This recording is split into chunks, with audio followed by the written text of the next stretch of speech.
That's pretty good advice, I've learned. Yes. Yeah, because they will gaslight you to death. All right. Welcome to Disruption Now. I'm your host and moderator, Rob Richardson. As always, I love to feature people that are disrupting the industry. And with me is a big time disruptor, has been for a long time.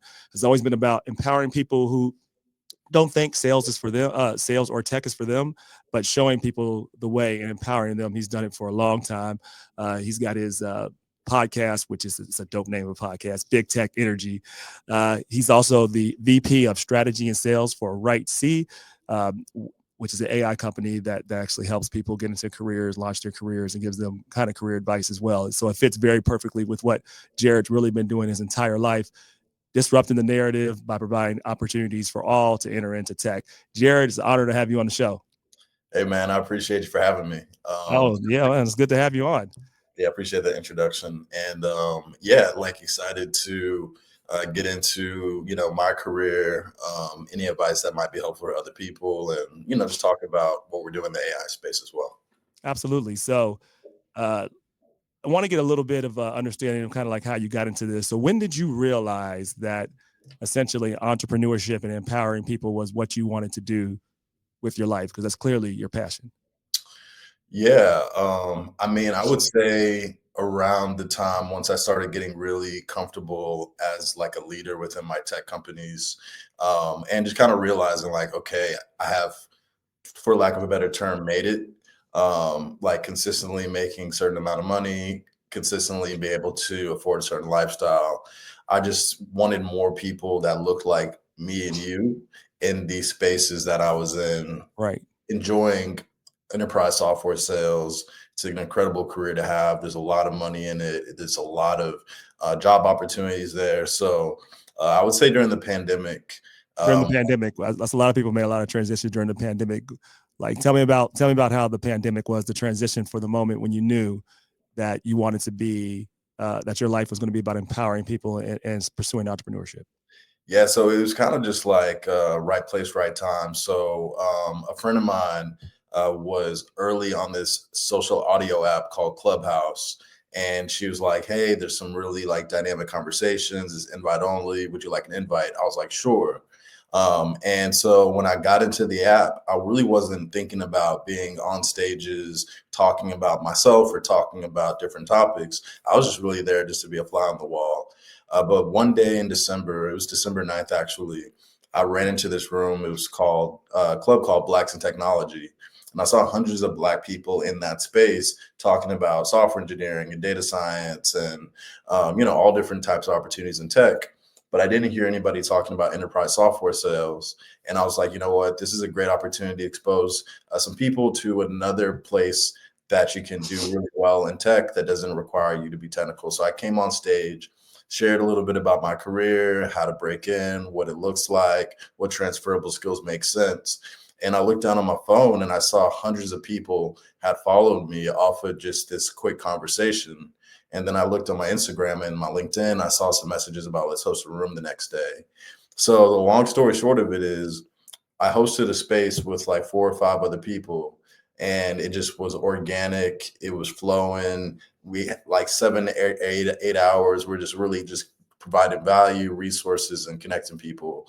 I looked down at my phone again and I saw hundreds of people followed me from that. So I realized amongst the people that I was doing that room with, hey, we have something here. There's a real thirst for knowledge of tech and opportunities. And we got all these people stuck at home that have all this knowledge. So we just started hosting spaces every day where if I would see, hey, Rob, you're at Meta and you're an engineer, I'd pull you on stage and then start just asking you questions about your career, the technical certifications, what can people expect? How can people connect with you? And it turned into, 80 followers the day of that first room to eventually 80,000. And through those rooms, spaces, connections, and the whole goal of just increasing diversity in tech, especially getting more Black people in the room, that's when I knew, like, okay, this is kind of my calling. I'm really good at this. And then it evolved to me putting 40, 50 recruiters on stage and then having recruiters give roles and then people shooting their shot directly. And that kind of evolved into everything today.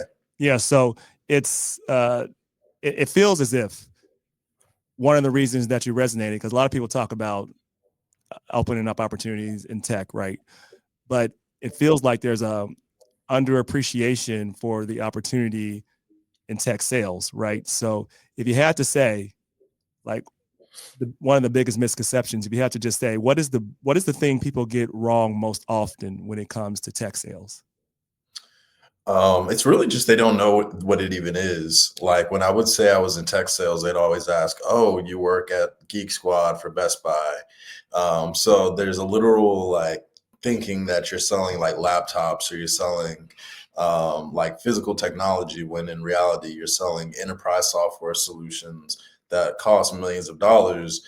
And I think another thing that's a misconception is that you need to be technical to be in tech sales, where you're really a business consultant talking to business stakeholders about business problems, and then kind of circling back to how the technology could help automate certain activities, could help decrease costs in supply chain by creating efficiencies, create employee productivity. So it's really about being a business consultant more so than selling technology, and I think that's a huge misconception for sure. Yeah, And the last misconception is that you have to like love to like convince people into things and talk people into things, when it really is about asking really quality questions to really qualify, like, does this business really meet the qualifications for the solution, and can we get them the results we get for others? yeah, You're asking more questions than you're actually like trying to convince people. And then when you figure out like, okay, we can help them increase revenue by 3x, that's when you kind of dig in and you kind of try to help somebody help themselves, yeah, uh, exactly. versus convincing them to do something. Yeah, so like walk through what people struggle with the most then after you open up the opportunity for them. Uh, where do people kind of go wrong when it comes to entering into the field of tech sales, right? Do they struggle mostly with how to approach clients, how to actually ask the right questions? Like, what have you seen when people are initially getting in the door that kind of really trips them up? Yeah, I mean, the first thing is that the initial phase of your time in tech sales, you're gonna have to really like fail a lot. And that's just something you got to be comfortable with, is that you're gonna get told no a lot, you're gonna get hung up on a lot, you're gonna get blown off a lot. And that's just because you're getting better at talking about the value proposition. You're getting better at identifying who the right ideal customer profile is, getting better at when's the best time to contact people. So it's just really just getting through that initial failure, and that you're going to have to work really hard initially to Yeah, build up a pipeline to get really good at your talking points. You're just going to have to fail a lot, and you're going to have to fail often, and you're going to have to put in the work, cold call, cold email, cold LinkedIn. It's unavoidable. If you're going to be in this profession, you got to get through that point where you're getting people's attention on your own, and then eventually you'll have like an SDR that does that for you. But you gotta pay your dues. um, yes. and although I didn't do that in tech, I did that You before I did got. that door to door, right? If I remember correct, you did that with IBM. I was going to ask you about that. So let me just transition to that question. So, like, what did that position at IBM going door to door in terms of doing sales teach you about succeeding now when it comes to tech sales at your level? Yeah, so I did door-to-door educational sales during college, and that allowed me to get an interview with IBM, because they're like, "Wow, you're crazy to go door to door 80 hours a week in some random part of the country."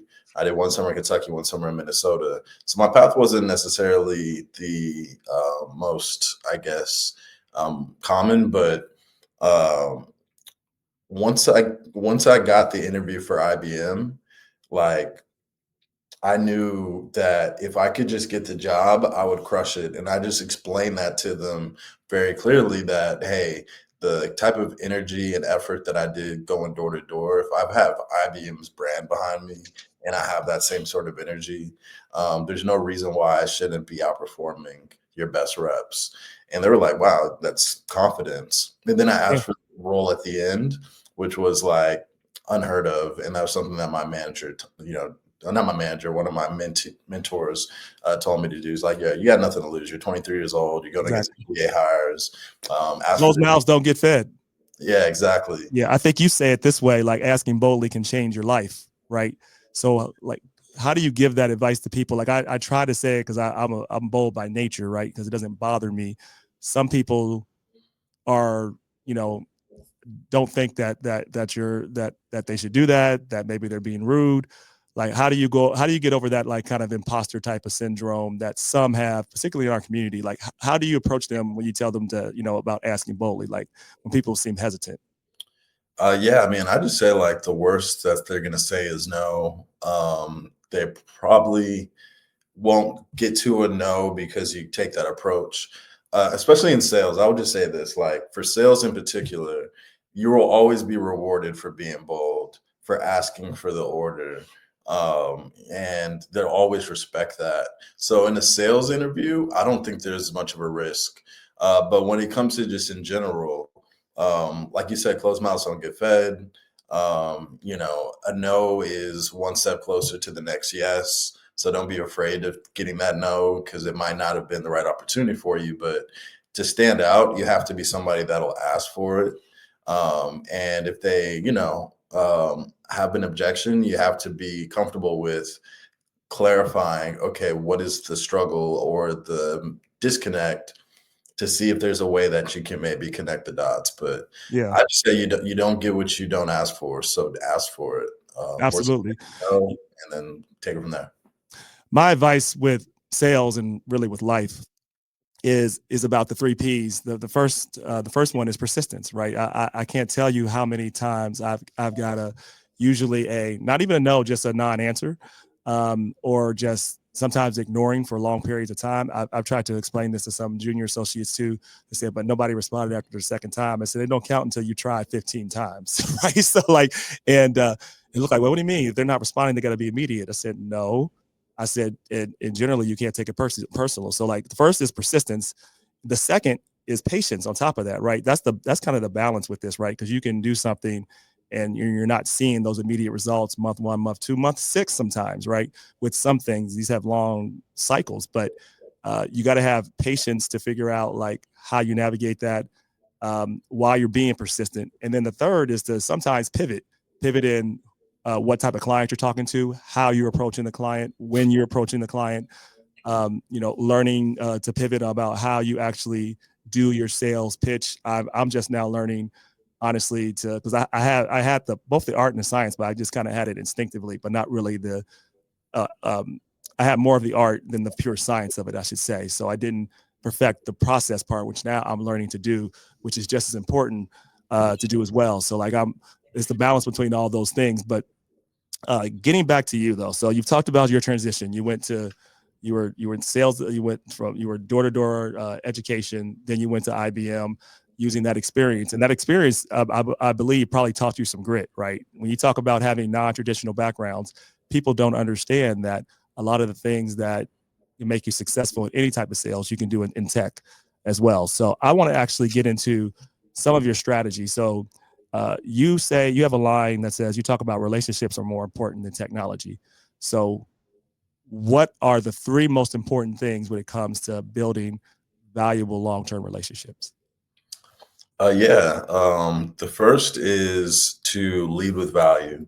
The more you can start relationships off by leading with value and being genuinely interested in, like, how can I help Rob get to his next goal? So, like, asking those questions and being really engaged. I find when you're dealing with high value people, they're so used to being asked for things. Can you help me with this? Can you refer me to that?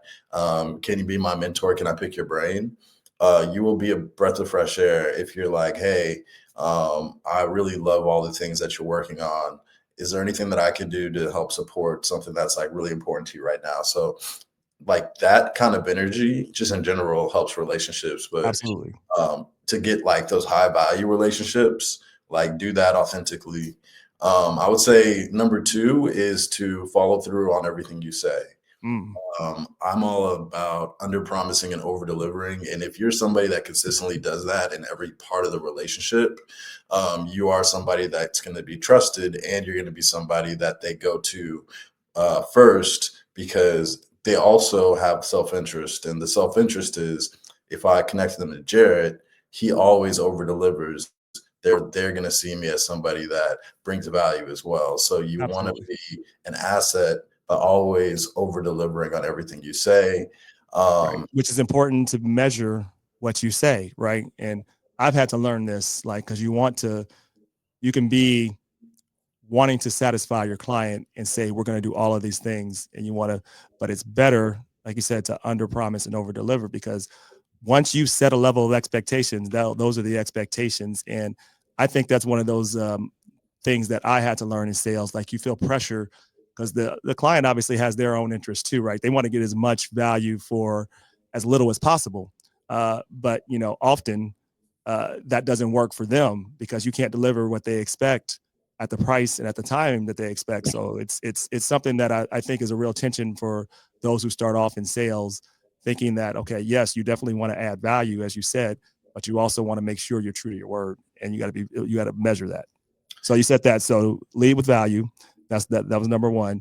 Uh, uh, Under promise, over deliver, and the third most important thing when it comes to sales are Being authentic. So it kind of goes to that second point, but just like being honest about your shortcomings, being honest about, the fact that you're not going to do this overnight, but this is how we do it.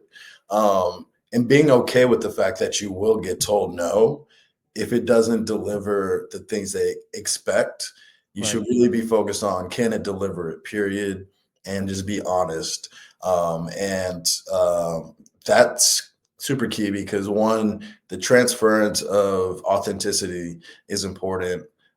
And then also your transfers to conviction, your real conviction about what you can really do, Yes. also comes across. If you're always kind of BSing, one, people can feel it. And then two, well, it doesn't, your conviction can't really hit the same. So I say that because for me personally, like the way that I was able to make so much money in tech sales is through referrals. And so what I would do at the very beginning or right before I close the deal is like, hey, if we're able to hit these metrics after we deploy, would you be willing to talk to other CTOs and CFOs and COOs about the impact that we had to your business? Jared, if you can hit those metrics, I will scream from a rooftop about how great your solution is. I'm Right. like, cool. And so I tell them it's going to do 2x, increase in revenue. We got them to 3.5x. So I said, hey, remember how I talked about 2x? We actually looked at the numbers, and our impact has been 3.5x. Remember how I said that you're going to, talk to other people? I have the CTO of Pepsi, the CTO of Walmart, and the CTO of Kroger. I wanted to tell them all the amazing things that have happened to your business, and I want you guys just to connect. They don't want to talk to me. I'm just a sales guy. They expect me to say great things, but to hear from you, somebody that's their colleague, will make a huge difference. And it's also a great networking opportunity. And you get to sound great because you made the smart move by working with us. Yeah. And like, oh yeah, I'll definitely talk to them, because people love to talk about how great they are anyways. So if you can get them in front of another executive to talk about how great they are, while in turn talking about how great you and your solution are, like it took year-long sales cycles and turned them into 2 to 3 month sales cycles, where I'd be like, how'd the conversation go? Man, they really loved you. And if you can do what for them, what you're gonna do, you say you can do for us, what you can do for them, then let's talk, Which goes detail. to your point about why your relationship are your biggest currency, not even the products that you sell, right? Your relationships and your nurturing of those relationships by making sure you follow through with what you say, and also constantly providing value, right? You talked, like, it goes beyond seeing it as a direct transaction. From what I'm taking from what you just said, not only do you make sure that the product overperforms what you said in terms of the straight metrics, you also look to see where can I add value in other ways, connecting them to other parts of your network. That also helps you, but it also helps them. And when you do that, they want to help you more. One of my mentors, I was I'm a recovering politician, right? One of my former mentors said, Rob, remember that everybody's a star in their own movie. You're just playing a casting role. So don't try to make yourself the star. Like, know that they are the star. You are a casting. You're just a casting role. And if you do that, you'll be very successful. Very simple advice, but it's true, right? So, because oftentimes we try to make ourselves the stars. They think if you're convincing people in sales, like, instead of understanding what their issues are and listening, and then working to help solve their problem. Yeah, you're putting them on a pedestal and you're talking about how can we raise your pedestal even higher. It's all about them. It's not about me. And I would say that's another huge flaw that people have in sales is they're trying so hard to get the money that people can smell the commission on your breath. They can tell like you're just desperate to close a deal. You don't care about my problems. You don't care Exactly. about my solutions. You just want that check. And I think that's probably the biggest thing that screws over, aspiring salespeople is to take your ego out of it and really care about the person you're talking to, care about their outcome, care about their promotion, care about the fact that they can win an award at the end of the year because they had the best solution and it was yours. Like, if you really care like that, one, you'll be picking the right solutions to sell because you'll be selling things that work and that have impact. Two, you'll be able to grow those accounts easier because they're actually getting value and they're talking good about you in rooms that you're not in. And three, you can actually believe in what you're saying. And it's just so much easier to sell when you believe that you're going to do well for the person. And you can talk about, yeah, we've done well for these 4 or 5 different companies. And I personally worked with 3 of them. So, and then, like you said, beyond the product, it's about how fast do you respond to emails? How do you navigate, challenges? Do you concede? Do you push too hard? There's just so many different ways, nuanced ways where your brand can kind of become known as, Jarrett's product is more expensive, but it gets the job done. And the service you're going to get from him and the honesty is like something that I wouldn't give up for a less price. Like, that's where you want your brand to be, is like, he's worth paying more for, as well as employee. Like, he's worth giving a higher salary to. Absolutely. He's going to hit quota. He's going to communicate the forecast. He's not going to tell you what you want to hear. You'll have a very clear, authentic view of where the business is, but he'll also figure out ways to get the business to where it needs to be. So, yeah, I think you dropped a lot of gems there, Jarrett. I think this, want to talk about this current generation a little bit that I love. They do a lot of great things, Gen Zers. And although we both look young, neither one of us are Gen Zers, right? I've worked with quite a few of them, and I do through the time. And I'm making some generalizations, but one is that I think they are very good when it comes to raising expectations for what should be expected at the workplace, right? Workplace, work-life balance. And I think that has a lot of good things. I think there's also there's another side to that, right? Because, people have to understand, right? When you're first starting off, like, you have to work a lot more than you think because you don't know that much. And you don't know what you think just because you came out of college and you were it. That means nothing for this actual part of your career. You have to actually put in more work than the 9 to 5 if you want to succeed. You have to lead with value and don't just say, okay, I stop here at 5 o'clock. You can do that, but I'm going to guarantee you something. You will not level up like you think you will. Right. You have to value, I believe, early on in your career, learning over money. I didn't say all forever, but learning and relationships over money early on in your career, because those are the things that actually lead to long-term money and results, not the how much can I get paid right now to deliver the least amount in terms of how I can put up the least amount of work. Like, you can do that once you actually gain relationships and actual knowledge skill set, but that's not going to happen at 25, 99% of the time. I think people have that kind of mixed up. So I think what you're saying is very valuable, right? When you talk about adding value, it isn't just in sales either, per se. I mean, life is sales, really, because everything's a negotiation, including with your boss and everybody else around you. And you need to be doing everything you can to show value there is definitely politics and all that stuff. But early on in your career, like relationships and learning is what you need to lean into, and that leads to the greatest results. So I think, people need to understand that that applies to tech and everything else. Like, you don't have to be an expert in tech. Let's actually go. I want to dive a little bit into that. You talked about not needing to be technical per se to get into tech sales, right? But how do you balance that when you have to sell a technical product? Like, what does that look like in balance? Like, what should you know at the basic level, and how do you go about navigating, not necessarily being all the way technical, but still selling technical products? Yeah, that's a great question. So basically, there's the account executive, sales specialist, call different things. But then what we have typically is a solutions engineer or a sales engineer. And the sales engineer's job is to talk to the technical counterparts at the organizations about, hey, here's how the security system works. Here's how the storage platform, deduplicates tape. And they get into the weeds of the technical and they do a lot more of the technical demonstrations, answering of RFPs, requests for proposals. Whereas my job is really focused on understanding the organizational chart, understanding the challenge or the need of the customer. So from my perspective, what I really need to know is just what is the impact of you not having a solution like ours. Like, if you do nothing, what is the impact?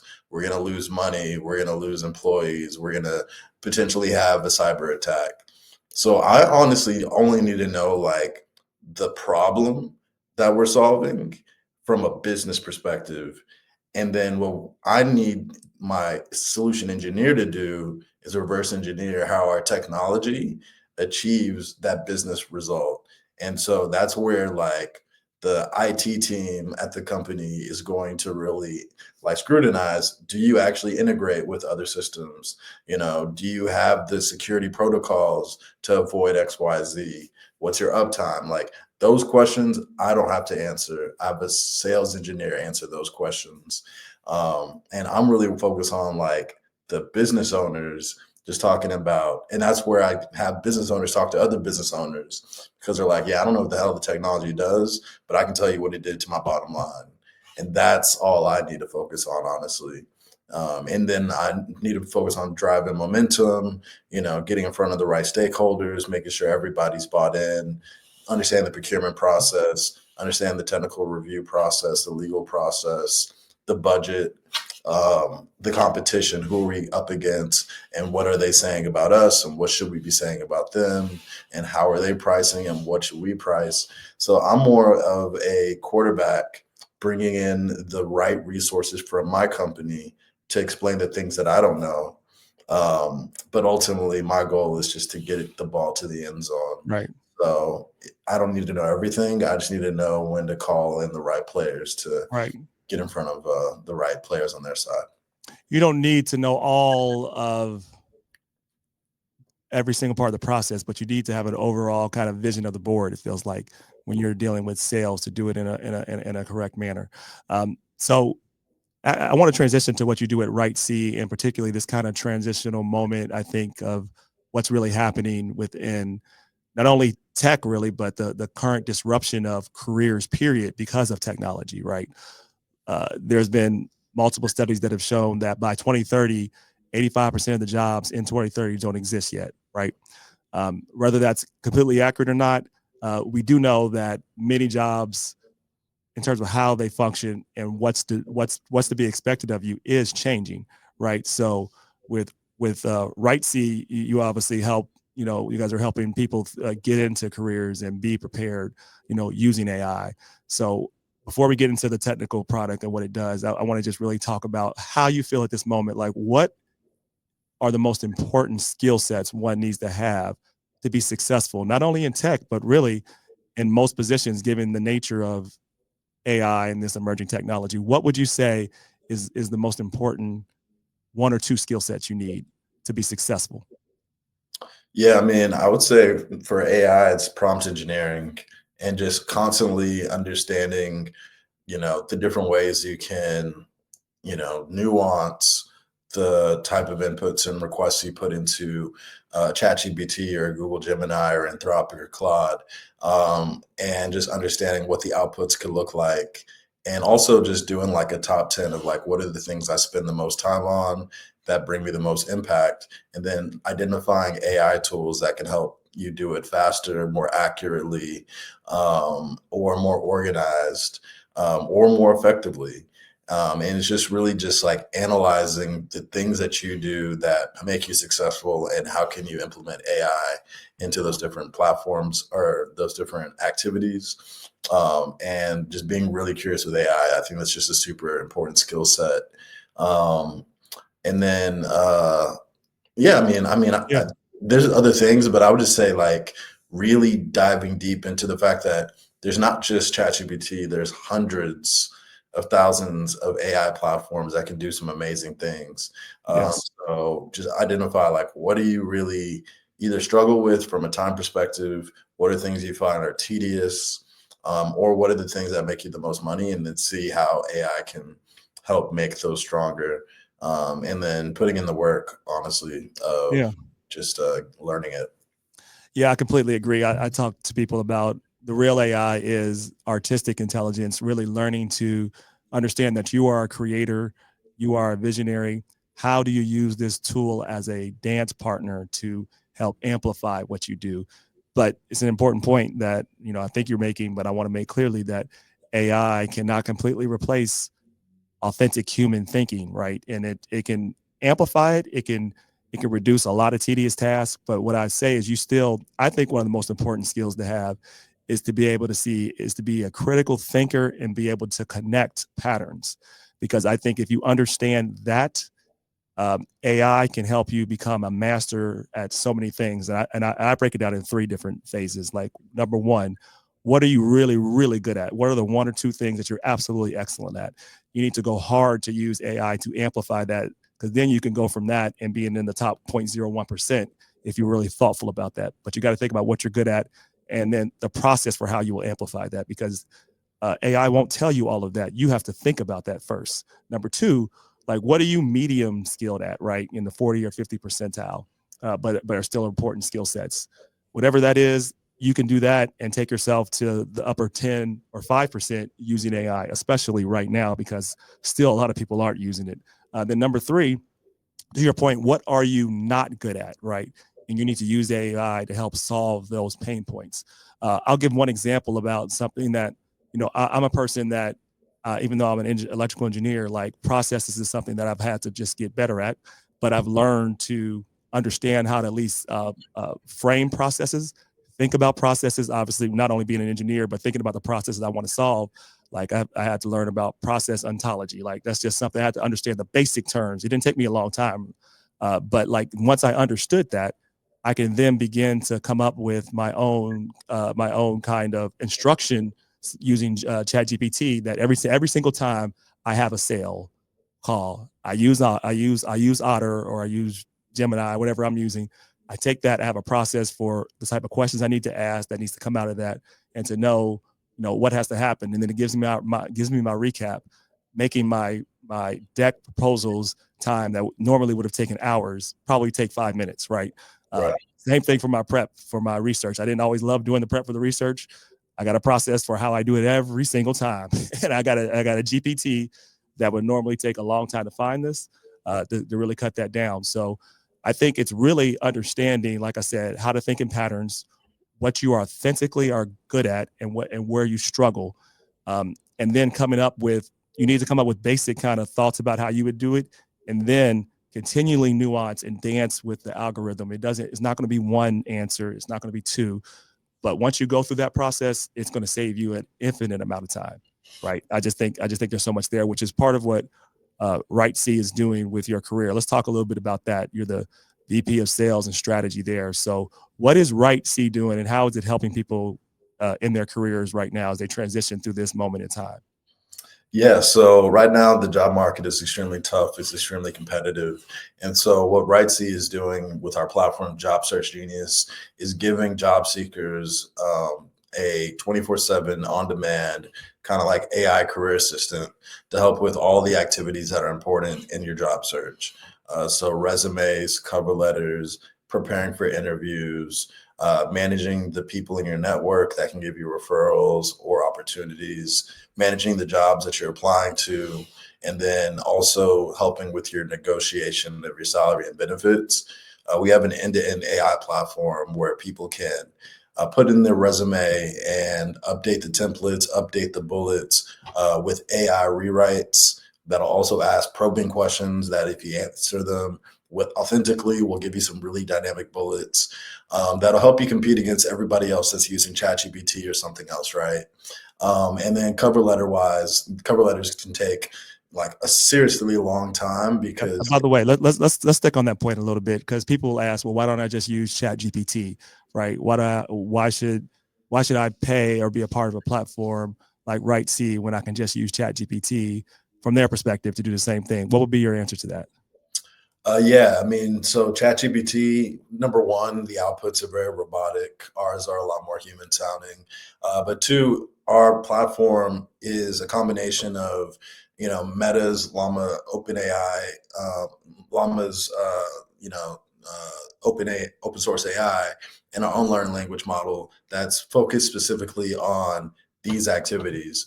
But I would say the biggest thing, because when it comes to resumes or cover letters, like honestly, like, yeah, you can utilize ChatGPT or us, and it's kind of similar. What's different than with ours is our interview prep. So you put in a job description, we put together really detailed interview questions, but you can't get on camera with ChatGPT, go through the interview questions, wear an avatar based off of the type of role that they are within the company, giving you different type of questions based off of behavioral, situational, technical. So the nuance of our interview part of the platform is what makes us significantly different than a ChatGPT, because you're on camera, everything's transcribed, you're getting detailed feedback that's categorized, you're getting told what things you can improve, and then you can do that same interview multiple times and see your score improve, watch yourself improve, share that video with your mentors or career coaches or professors. And then from a school standpoint, because we sell business to business, they have the visibility of all the analytics and data of where are students applying, where are they getting hired, how are they practicing their interviews, what kind of resumes are they creating, the ability to standardize templates across students. So our big focus as a company is selling to higher education, K through 12, workforce development, and professional organizations like MLT or SEO or Inroads that help job seekers. But we do have a business to consumer website, jobsearchgenius.ai. And I would just say do a free trial at 7 days, create some resumes, create some cover letters, put in a job listing URL and practice some of those interviews and see how that experience is compared to a Claude, Anthropic, or ChatGPT. And I think you'll see that holistically. It's just a much more uniform platform where everything can be saved, your resumes, your cover letters, the jobs you're focused on, that'll help you get to the outcome that you care about, which is getting more interviews and then turn those interviews into job offers. Yeah.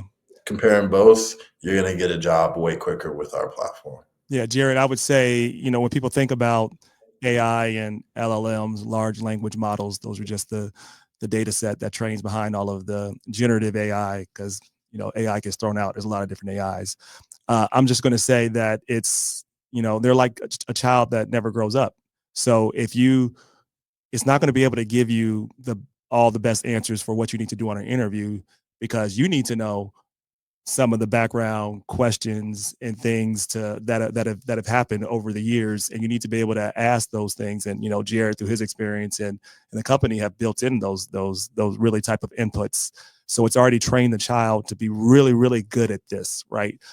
So I would say that's one of the biggest differences. And I love the avatar interview. It's a great concept and idea, and I think it's one of the missing kind of ingredients when it comes to a lot of AI things with AI training in general, because a lot of them tend to be non-interactive.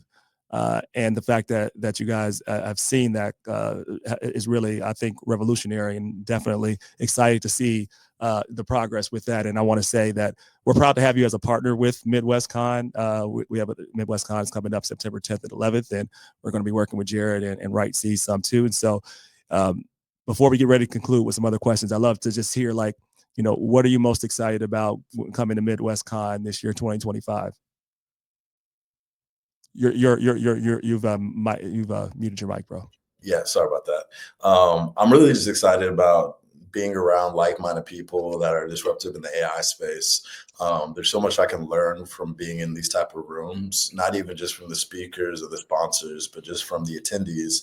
Like, we all have a passion for taking technology and creating incredible results, incredible work-life balance, and innovation. So I'm just excited for the panels, the content, the networking events, and the friendships that can be formed in rooms like this. Because if you are really laser focused on AI, you're somebody I want to be around. So to be in a room of hundreds of people that are laser focused on AI, cyber, software engineering, and how we can create some incredible solutions and results in business, but in our personal lives as well. That's the type of energy that I like to be around. That's that big tech energy. That's that big tech energy. That was good. It's all right. So a couple of kind of closing questions. If the last 5 years of your life was a chapter in a book, what would that chapter be about? The chapter would be about enlightenment, and like aligning my purpose to something that is bigger than myself. So yeah, 2020 is a chapter of being a public figure, to lack of a better term, and seeing how much impact can I bring to my community that I care a lot about. And I've been excited to see the results, the relationships, and the evergreen content that will hopefully inspire future generations. All right. If we meet a year from now, what are we going to be celebrating? We meet a year from now, we'll be celebrating. I'm trying to think if I should go personal or professional. Let's go professional. Yeah, we'll be celebrating the success of my speaker agency. So we're doing two different things. One, we connect subject matter experts to tech stages. And so shout out to Ty, who connected us. Yeah. He has a great website, Black Tech Global, and a lot of those people are in my network. So we've been getting some really dynamic people placed on stages to amplify their brand, create opportunities. And I think what me and Ty are doing is going to revolutionize conferences and their ability to have dynamic speakers, sponsors, community partners. But it's also going to impact a lot of great people in the space that just haven't had their voice amplified on podcasts or stages, and what kind of impact that'll have for them. So Big Stage Energy is the name of the speaker agency. So we'll be celebrating some extreme growth and partners there. Well, good. With Midwest Con, we hope to be a part of it too, getting people on the podcast. I'd obviously like to be a part of it as well, in terms of getting on stages as well. So I look forward to figuring out ways we can support that, and we'll talk a little bit more offline about that. All right. So final question. What advice would you give to your younger self with your knowledge now, and what advice would you ignore? Yeah, so my biggest advice for my younger self would be never lend out money that you actually need back. That's pretty good advice, I've learned. Yes. Yeah, because they will gaslight you to death about that money they owe you and make you look like the bad guy. So invest that money into Bitcoin, young self, or something else, real estate. So yeah, that's advice that I would definitely give my younger self. Yeah, and if you do give money, just don't expect to give it back. That's really what it comes down to. Like, if you do it out of, because you don't have expectations of that, because yeah, you'll just get frustrated. 1000%. That's a lesson that has kicked my butt. But God, the universe, whatever you believe in, has definitely reimbursed me in different ways. So it's fine. And then advice that I would ignore. I'm honestly pretty good at listening to advice, but if Advice that I would ignore is dang, that's a great question. That's like I would just I would ignore the thought that like you have to put off fun and life to when you're like you've made it. Like enjoy life throughout your entire process. Make sure that you do have balance and you're not all Absolutely. just work and stress and all of that. Like just have a lot of gratitude and enjoy the hard work that you put in. So Yeah, because this moment will never happen again. This moment we're having is the only thing that's actually true to us, right? The past is gone, and it's not usually we're not always accurate. Actually, we're hardly ever accurate in what we remember. In the future hasn't happened yet. I think there are opportunities to enjoy the moment. Like college was great. I didn't have a dollar in college, but I had a great time, right? And I had a real it was an experience that I can't do right now. Like time is the only thing we can't get back. I can't be, and nor am I trying to be, a college student, right? But when I was a college student, it was great, right? And I had fun, and so I think it's being present is something that we lose. Worrying about the past or focusing on it or focusing on the future just doesn't allow us to enjoy the present. And there are some things, when we're 60, hopefully we have a lot more money than we have now, but there's no guarantee we'll be able to travel like we can in your 30s and 40s. So I think you got to take advantage of where you are in life, because time is the only thing you can't get back. You can get back money, you can't get back time. It's just the truth of it. So I think that's really great advice. Jarrett Albritton, appreciate you on the show. Look forward to collaborating with you on MidwestCon, as well as Right C and many others, and really appreciate all the work that you've done to empower others. Thanks so much for coming on the show. appreciate it, man. Appreciate it. And yeah, if you are watching this and you'd like to see more of my content, check me out on Instagram, Dr. J, DOCTAJ. And then my name below, connect with me on LinkedIn.